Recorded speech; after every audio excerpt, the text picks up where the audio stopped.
Well, I'm really excited today to be talking to Tiago Forte because he has written a very interesting book, Building a Second Brain, which is all about how do you take smart notes? How do you organize all the information in your life? How do you think better with that? And I think this is a very useful topic. This is a conversation I've really wanted to have because my audience often asks me, like, how should I take notes and how should I do that? But I don't really see myself as much of an expert on that. I feel like I struggle often with note-taking tools and systems. So I'm very happy to be having this conversation, even for my own selfish benefit with Tiago right now. So maybe you can just kick things off. Just tell us what is the idea behind building a second brain and why do you think it's important for people? Yeah, absolutely. I'm super happy to be here, Scott. I've watched your trajectory over the past few years, and we actually share a publisher who was at she published you when she was at her previous company. Yeah. But I remember calling you for a reference, and you've been a guide Yeah. to me. So thank you. Yeah. So I was really on the ground floor of this book here because we both worked with Stephanie. Yeah. Yeah, yeah. There's definitely all sorts of connections between our work. I mean, Yeah. the one you mentioned, I for years had the same question. You take as a professional learner, a Hmm. lifelong learner, someone who loves reading books and taking classes and listening to podcasts and all that stuff.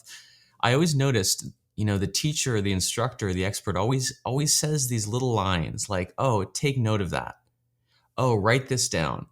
Oh, note this down and reflect on it later," or keep a list, or collect this kind of information. And every time they would say that, my ears would perk up and I would just think, say what? Like, that's the part I need help with. Hmm. Yeah. That taking of notes and revisiting those notes in a systematic way was just this big hole in my process to learning anything.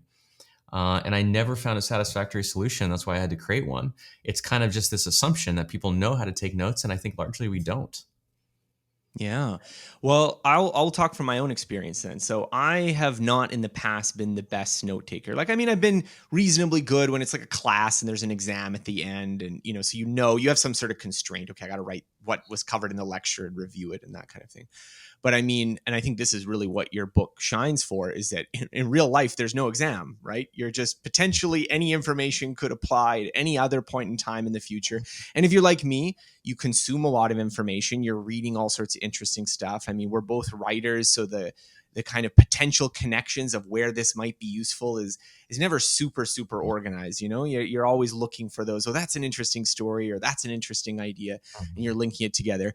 And so I'll give you my process. So what I would typically do is I'd be like, you know what?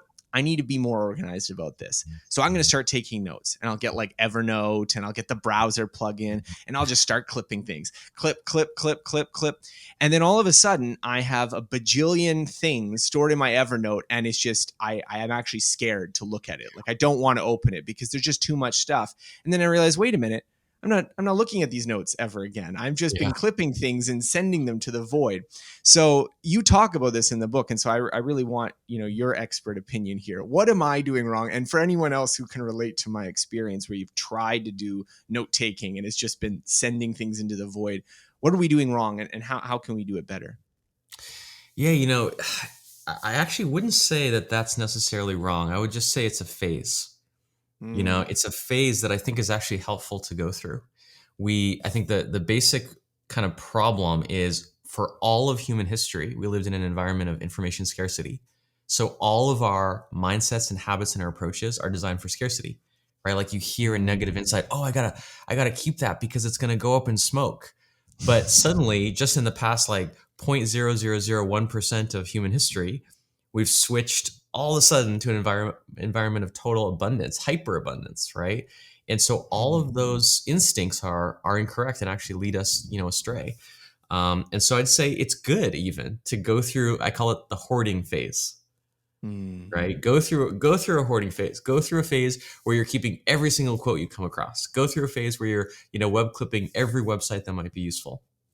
But then when you reach that point that you mentioned that you've reached, right, where you go to the other side of the coin, your future self goes back to all this stuff you've collected and realizes what I think is the important realization to have, which is that when you collect everything, you might as well collect nothing, right? When you try to save all the knowledge, you end up not having any knowledge that's accessible.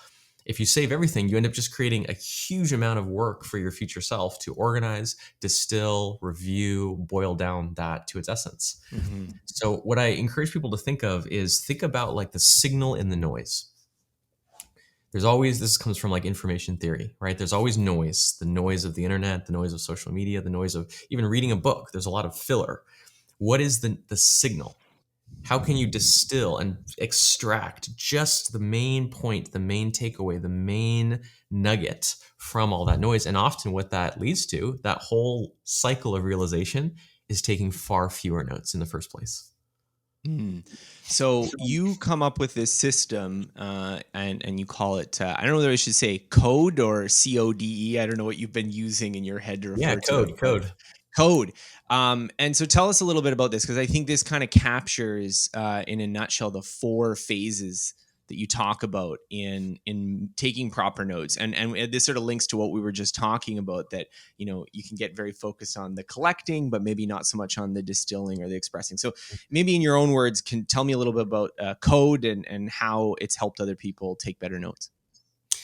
Yeah, code is really my framework for the creative process. And it's funny and almost embarrassing how long it took me to arrive at that, right? Like the simplest frameworks are the ones that take you the longest Yeah. to find. Yeah. And I remember one day, like I was sketching, on my notepad here, the different steps that I kept observing in my students. I was like, is it collect? No, it's more like capturing. And then, Mhm. it's organizing. And then I was like, is it refining or reviewing? No, I think it's distilling. And before I even knew what I was doing, code jumped out at me. It Yeah. was literally COD. And I was like, wow, this has just kind of emerged from, a decade of experience.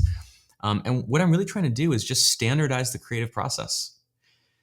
And for some people, that sounds, kind of sacrilegious. It sounds offensive. It sounds like I'm, oversimplifying creativity, and I am. But I found for myself, I just can't sit down every day at a blank anything, a blank desk, a blank screen, a blank canvas, and just invent how I'm going to approach my work that day. I need a process. I need a system. And what code does is it gives me steps, right? I can basically look at any project I'm working on and I can ask, is it time to capture more information related to this project, right? Mhm. Sometimes you just don't have enough to work with. You don't have enough raw Yeah. material. You just need more info. Is it time to organize the info I already have, Yeah. right? Once I have 5, 10, 20 notes, it's pretty clear I have something, I need to organize it.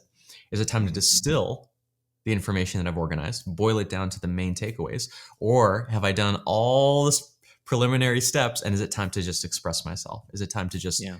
express my own point of view? It gives me like a checklist to run through every time I sit down to work.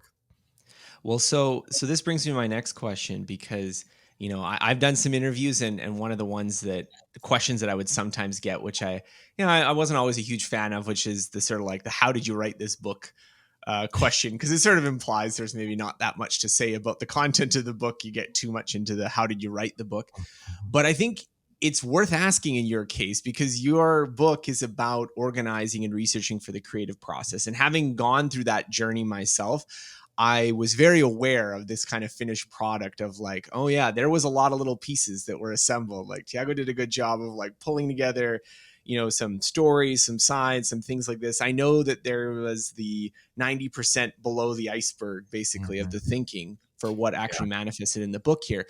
So tell me a little bit about your process, of how you went about writing the book, and in particular, how did your note-taking system fit into the research and development to like what we see today? If you have a copy of the book, if you're reading it, what is it going through? Yeah. This is essential, right? I should write a post on sometime. It'll be the most meta thing ever. How I use my second brain to write a Yeah. book about second brains. And then you're gonna write an article about how you wrote that article. There you go. And then you just Infinite yeah, regress. infinite regress. Yeah. I have my whole content pipeline planned out for years in Yeah. advance. Yeah.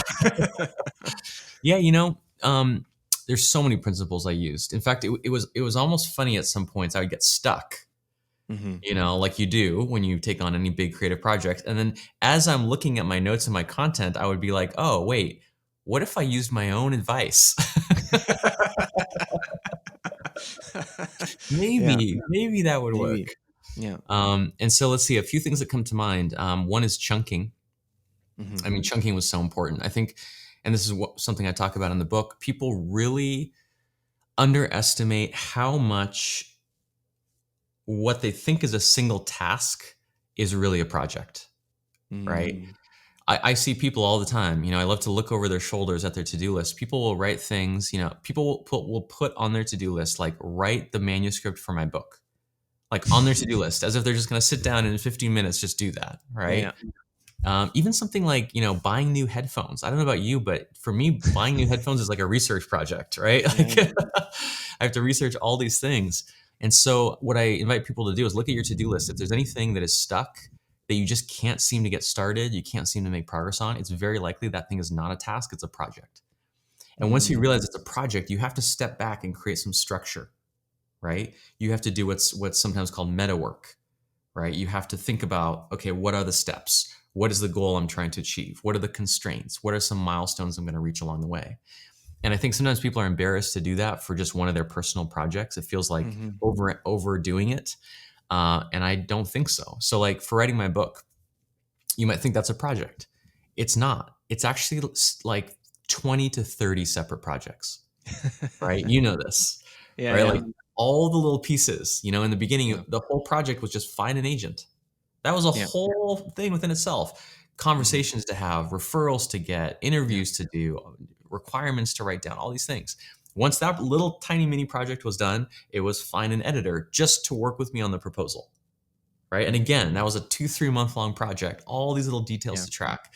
And so step by step, I really just asked myself, what is the tiniest chunk I can bite off that is manageable and not overwhelming, that I can have some sort of win or reach some sort of milestone that is then the trigger for the next stage. Hmm. And at this point, with the book coming out, in about a month, I've probably done, like I said, 15 or 20 separate projects, and I still have 5 or 10 left. Um, Yeah. yeah, Oh yeah, I can tell you for sure that the person who thinks the book is done once they finish writing it, it goes on, it goes on. Um, no, that's great, and I mean, I think there's an idea. I don't want to read too much into you, so you can tell me whether I'm reading between the lines incorrectly here, but you see in a lot of the kind of space of advice that we sit in, I kind of, just do it. Don't do any planning. Don't do any preparation. Take action. Quit thinking about it. There is a kind of reflexive um, gut instinct that if you're sitting around making notes or doing things like this, you're doing something wrong. yeah, And I kind of reject that advice in part because of the very reason you just talked about, that when you put write book on your to-do list, there's no task there. That's not yeah, actually a task. That yeah, is a million tasks. And it's the very complexity that we deal with when we're doing difficult things that often is what overwhelms us. And I also think this is something, also worth stating, that a project like you're talking about, writing a book, has many, many sort of moving parts. Let's put it that way. That I'm a big fan of James Clear. He wrote the foreword for my book, and I really like habits and doing all that kind of thing. But I also know that in sort of the wake of that, a lot of people kind of got the idea that just doing something 15 minutes a day and it's the exact same thing was how you do complicated work.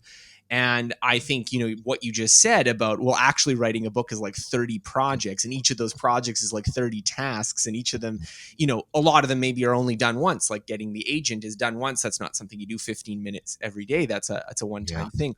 And so I wanted to talk to you about this because I think we are really in sync on this level of what a lot of our work in learning and note taking and organizing is about, is how do you tackle really complicated projects that don't have just a simple, you just show up every day. You have to deal with the fact that there's tons of information out there. There's lots of people you have to contact.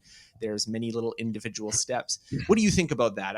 I'm sort of putting a lot on you there, but I'm sure you have some opinions, having seen this kind of advice floating around. no, completely, completely. I'm also a huge fan of James. He's helped me a lot too on my Yeah. book writing journey. But I think it's like that quote: "The opposite of every great truth is also a great truth." Have you heard that? Yeah, yeah, yeah. It's like truths are not these single point absolutes. Usually, Hmm. when someone says a truth, it is on a spectrum, and both of the ends of the spectrum of that spectrum are true or have value, but also points in between. So I think, let's take habits, for example. Habits are, I mean, of course, insanely important, insanely Hmm. valuable, crucial to your health, your finances, your relationships, all these things. But not everything is a habit by a long shot, right? Yeah. I kind of compare it to marathons versus sprints. Some things Hmm. are marathons. It's all about staying in the race, consistent progress, right? Like your absolute speed at any given point in the marathon is not so important as long as you're moving forward. As long as Hmm. you don't collapse on the side of the road, you're running the marathon. But sprints are really what I'm interested in. Like Hmm. when I look back on my life, yes, habits were important, but there were these moments in my career and in my business where there was an opportunity, right? There was Hmm. a window of opportunity. Something arose and I had to sprint, I had to generate a tremendous amount of momentum in a short amount of time to take advantage of that opportunity. And that wasn't a matter of habits. It wasn't a matter of routines. It was a matter having the research in place Hmm. even before I knew how I was going to use it, Yeah. right? So like that's what a second brain is. It is I'm a writer too. That's my main creative medium. I'm constantly doing research. By the time I decide to start writing something, it's way too late to do research, right? Like if I'm going to write an article on X topic, I can't start reading books on that topic or else it's going to Yeah. take weeks and months. So in Yeah. a weird way, I have to always be doing research and saving little nuggets in my second brain. So when that opportunity presents itself, I've already done all the research. All I have to do is pull it together. So I'd say it's kind of like marathons versus sprints. You really need both. So, one idea, and this is also something related to it, is a lot of people think about notes in terms of expanding their memory. So, this is something that, like, you have your internal memory and you have your external memory, and you use that to go locate things that you can't remember. But one of the ideas that you bring up, which I think is true, I notice in my own work, is that notes are also a tool for thinking, Mhm. that it's the having notes next to each other that you notice relationships that you couldn't necessarily notice in your head. And I mean, I think both of us would probably agree that you kind of only figure out what you think about something until you've written a lot about it. Like it's just through the Yes. act of writing, of sort of permuting through all the possible ideas that you're going through, that you're like, oh, no, this is actually what I think about this. I couldn't just figure that out in my head. So tell me a little bit about how you use note taking, not just to save things, but also to think about things. Yeah, I think extending your memory is like the first stage. It's Hmm. like the gateway, it's the stepping stone. And actually, in the book, I have kind of these three stages that I see people move through in kind of the maturity of their second brain: remember, connect, and create. So, Hmm. remember has to come first because until you free up some space, right? That has to be the first step. I don't know about you. I don't exactly have Yeah. like tons of just free bandwidth laying around. Like my bandwidth tends to be filled more or less. Mhm. And so it's kind of like when you're going to reorganize your house. You have to like move some things out first, move them into the living room or into the garage or into outside or to the storage space. You have to create some space to work in. And so that's why, I describe a second brain in the first place as an extension of your memory. Just offload, get the 20 or 30 or 40 or 50% of stuff it's just you have to remember, just memorize. It doesn't really add value. It's just kind of sitting there and offload it into an external storage system. But then, as you alluded to, once you do that, things start to happen, right? It's kind of like that saying, more is different, but in this case, Mhm. it's less is different. Less is different. When you free up that bandwidth, suddenly you have some room to think, right? You have some space to wonder and to wander and to ideate. And when you look at these externalized ideas, the stuff that you've just offloaded from your own mind, you move into the second phase, which is connect. And you start to draw little connections. Oh, this is related to this. I'm doing some gardening and having some insights about gardening that also apply to how to, use organic marketing for my business. Like these really unorthodox, unexpected connections. And once you've had some of those, and you can literally create those connections like links in between your notes, you move to the third phase, which is create.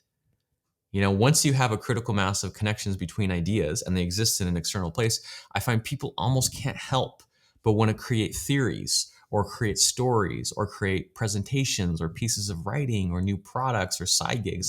There's this fundamental human creative nature that I think we have, even among people who insist that they're not creative or their work is not creative, etc., which I don't believe and I disagree with. That creativity just rises to the surface once you have all these building blocks, in front of you. So I want to nerd out a little bit here with you. I think you have David Allen. He has a little blurb on the top of your book, so I know you have some personal relationship with getting things done. If the people listening to me right now have never heard of David Allen's Getting Things Done, then they should definitely also read that book. That is like the classic book that I think all of us productivity writers go through at some point, where you're like, oh wow, this person really has got a system. And so I know Getting Things Done has obviously had some influence on your work. And I know also it's a little bit less well known, but definitely in the note taking community, it's not unknown, are Zettelkasten systems. And they also have a similar role. So I wanted to talk to you a little bit because obviously your approach kind of draws on sort of these two, let's call them traditions. Mhm. What do you think are sort of the overlap, the differences between how you think about it and how they think about it? I mean, I'm not here to cause internecine fights between you and other people, but just to sort of reflect on where you see your approach and your philosophy fitting in with some of these other systems that are out there. Yeah, I think it's very closely related. It's super closely related. This is something I emphasize in the book is the history. I'm really a fan Mm-hmm. of history. I think to Yeah, understand the present and the future, you have to understand the past. And part of a second brain, by the way, is tracking your sources, tracking the lineage of your ideas. But exactly. GTD had an enormous influence on me. That's really how I started my career, was teaching GTD. I was sort Yeah. of an unauthorized provider of Right. GTD training. And what David Allen did, in my view, was simply create a process by which a particular kind of information, which was actionable information, to-dos, tasks, Mm-hmm. could be turned from these vague, what he calls open loops, right? These Mm-hmm. vague worries, anxieties in your mind, lurking in the back of your consciousness, into clear, actionable, concrete to-dos in a system that you trusted to surface them, to track them, and to finish them. That's what GTD did. And I so appreciate that he spent decades, really Mm-hmm. exploring the implications of that and boiling it down to its absolute simplicity. I hope I have the longevity to do something similar. But when I set out to start teaching building a second brain, it was really to do that same thing for all the other kinds of information, Yeah. all the non-actionable information, the notes, the reference, the lists, the quotes, the research, the highlights, everything else, right? There's only two kinds of information, actionable and non-actionable. That pretty much covers everything. Yeah. And so that's the relationship with GTD, which is super compatible. And then Zettelkasten is even more related. I mean, that's almost the modern kind of inspiration for the revival of this whole idea, which was used by this German sociologist Nicholas Luhmann in the 20th century, mid 20th century. He used it to write articles and books and papers, and he used index cards on paper. I think one big difference that I'm making is really making the leap and committing to digital, right? Mhm. Like many of the principles I teach can be applied to paper, Yeah. but I think at some point, I think recently we've crossed a threshold where our devices are so ubiquitous, the software is strong enough and powerful enough and easy to use enough, connectivity is almost universal, that I'm now comfortable saying, you know what, paper is fine for some purposes, but what I'm Yeah. teaching, like my recommendation is to go all in on digital. I'd say that's the primary difference.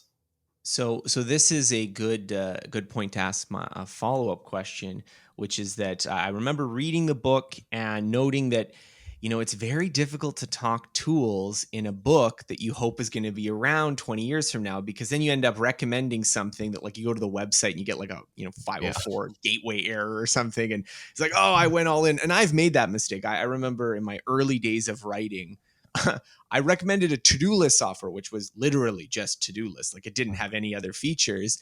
And I put it in there. It's like, well, I just use this one, right? Like, it's just as good as any. And then I'm getting emails later, people like, oh yeah, that software doesn't exist anymore. And it's a very simple thing. Like, there's a million to-do list softwares, but you end up committing to something that the developers don't support or something gets better after. However, we're having a podcast right now. We're in the ephemeral media that is the internet. And so anyone who's listening to this and we're now aged and don't look as youthful as we do on this video or sound as youthful if you're listening to us, you can trust that, okay, go to Tiago's website and he'll have some update in 2042 or whatever we are listening to this, if this podcast is still around. What do you recommend? What do you use for tools? What's the tech stack that you recommend people get started with? Are there pros and cons? Are there criteria you use to evaluate these decisions of like, this is really important? People get tricked by these bells and whistles, but they're not so important. I want to hear. Yeah, this was really one of the central challenges of the book. I mean, to the point that it was almost difficult getting a publishing deal because, publishers are like, okay, we work on, 5 to 10 year time spans at least. Yeah. Yeah. And you're going to write a book on software. Like, why not just like publish a PDF? Why not just like put this on your blog? Yeah. And I tried, and I strongly considered that. But I think what convinced me to ultimately go forward with it is there are some timeless principles. There are some concepts that stand the test of time. And so, I mean, my straightforward solution to that was simply every time it got to the point to recommend a specific product, I just stopped and I said, check out the Second Brain Resource Guide, which is now live, actually, just as of this week. So you can put it in the show notes. So where do people go if they're listening to this and they're driving their car and they want to pull up their phone? No, don't do that. But I'm going to have to send you the link. I don't know Sure. the URL offhand. I should probably memorize that. But I'll send you the link to it. It's just a page on the buildingasecondbrain.com website. Perfect. Which okay, buildingasecondbrain.com. They can go there and there'll be a link to resources. Exactly. Perfect. Yeah. It's a completely free public resource. And also link to many places throughout the book. And all it is just a step-by-step process of determining what is your note-taking style, first of all. Like, I actually joke that you don't choose a note-taking app, a note-taking app chooses you, because it's so personal. It's so related to your temperament, your personality, your goals, the way that you naturally think about information. So we have 4 archetypes, including a video that kind of describes what each one is. And then I introduce you to some of the different categories of Second Brain apps, because it's not just note-taking apps. There's web clippers, there's audio or video transcription apps, there's PDF readers, there's ebook readers, there's probably a dozen different kinds. And then at the end, we have a comprehensive directory naming specific products with the links to their websites, the operating systems that they function on, the type of Second Brain app that it is. And we're committing to updating that essentially indefinitely to keep it kind of relevant and timely for people.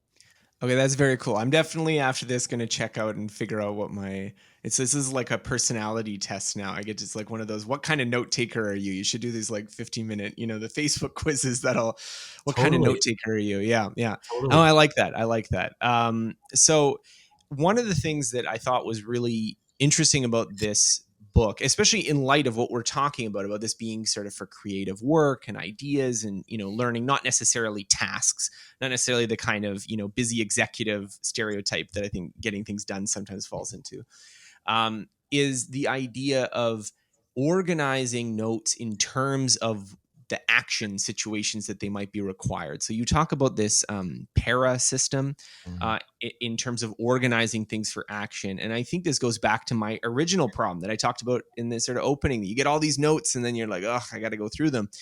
How do you organize your notes so that they become actionable, so that they come up for you at the right time, so that they're sort of set up in your ecosystem so that when you need to know something, you encounter it again? Yeah, totally. I think that's kind of the driving principle of much of what I teach is, there's a lot of reasons to take notes. There's some reasons that are more appreciative. Like, there's an inherent joy in thinking for sure. Right. But I think just what I'm most interested in or what I care about or what makes the biggest difference to people's lives, I think, and their careers and their businesses is completed creative projects. To me, that is the unit of progress that is most relevant in today's modern world, is a completed project, not something you're working on, not something you're thinking about, not something you're collecting research on, but like when you can point to a specific result, a specific outcome that is done, it's finished, it's delivered, it's shipped, there is an end point, right?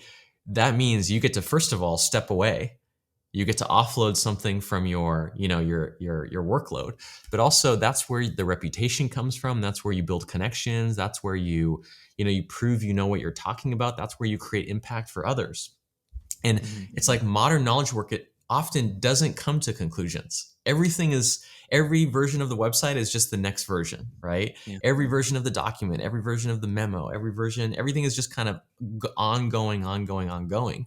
That I think we have to actually put some intention to having things finish, having things come to conclusions. And so PARA is my framework for organizing. It stands for the 4 categories of information that encompass everything you might ever want to keep, which are projects, areas, resources, and archives. But they come in a certain order, in order of priority. The first one, as you noted, is projects, which is the first class citizen, the top of the hierarchy.